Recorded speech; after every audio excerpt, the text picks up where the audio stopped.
ভক্তি ডিগ্রি আমার না থাকে, যারা আমার মায়েরা বাবারা যারা পড়াশোনা করেছিলেন না, যখনই মাধ্যমিকটা দেওয়া হয়েছে আমাদের কিন্তু এই পদের থেকে অনেক প্রশ্ন এসেছে। এই যে কীর্তন পদাবলী, যারা দর্শন শাস্ত্র নিয়ে পড়েছে, যারা কমার্স নিয়ে পড়েছে তারা জানতেন। তাহলে এই লীলার মধ্যে যা যা আছে, যা আছে ব্রহ্মাণ্ডে তা আছে লীলা ভাণ্ডে, যা আছে ব্রহ্মাণ্ডে তাহা আছে শাস্ত্র ভাণ্ডে। তা শাস্ত্রের প্রমাণ দিলেন, কি দিলেন? ভগবানের পদ, ভগবানের লীলা কথা, ভগবানের গুণকীর্তন রূপবর্ণনা। এটা যদি কেউ একবার ডিগ্রি অর্জন করে নেয়, তার আর কোনো ডিগ্রির প্রয়োজন হয় না।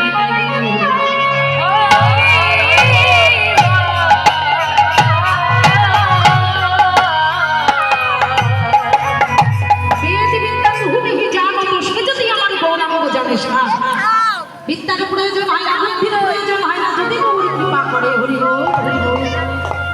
তাই আজ কিরীটি মুরুতে গিয়ে রূপ সরস ধর ওই ছড়ি ছড়ি অঙ্গবন্ধ, আজ গিয়ে নবদ্বীপ চন্দ্র।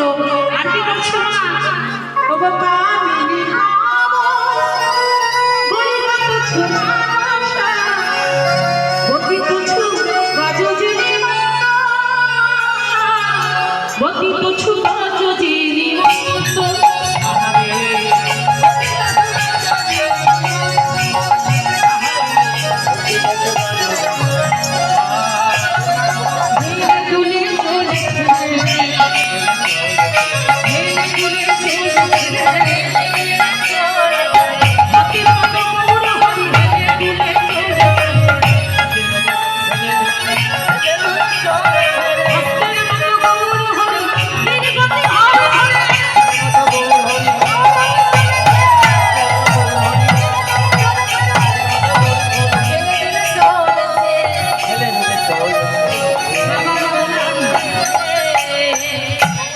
পদের মধ্যে সব কথা লুকানো রয়েছে।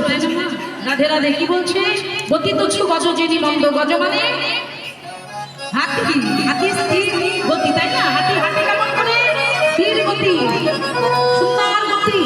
তা সেই স্থির গতি আমার গৌর হরি হেলে ধীরে চলেছে, আর জগৎকে শিখাচ্ছে, হে হরির হত জীব, যদি কৃষ্ণ ভজন করিতে চাও তবে শান্ত রসকে অবলম্বন করো।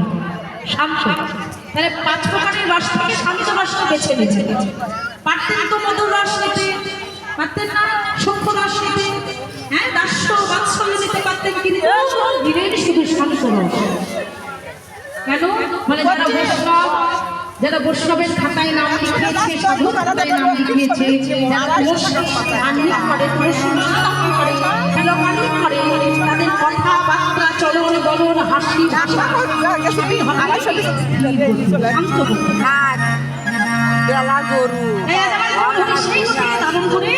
চলেছিল আর নবদ্বীপে, আর কামিনী বধ করছে, কামিনী বধ করছে। কিভাবে?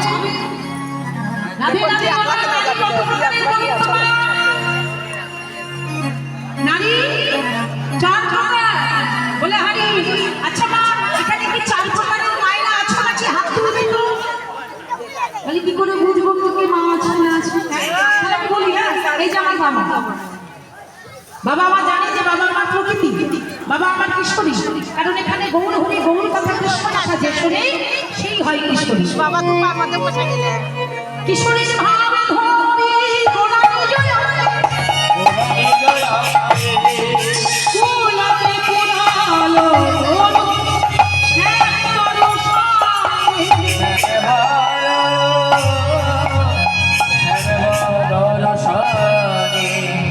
শ্যাম পরশ অঙ্গে কিশোরীর ভাব ধরেছে, আর কিশোরীর ভাব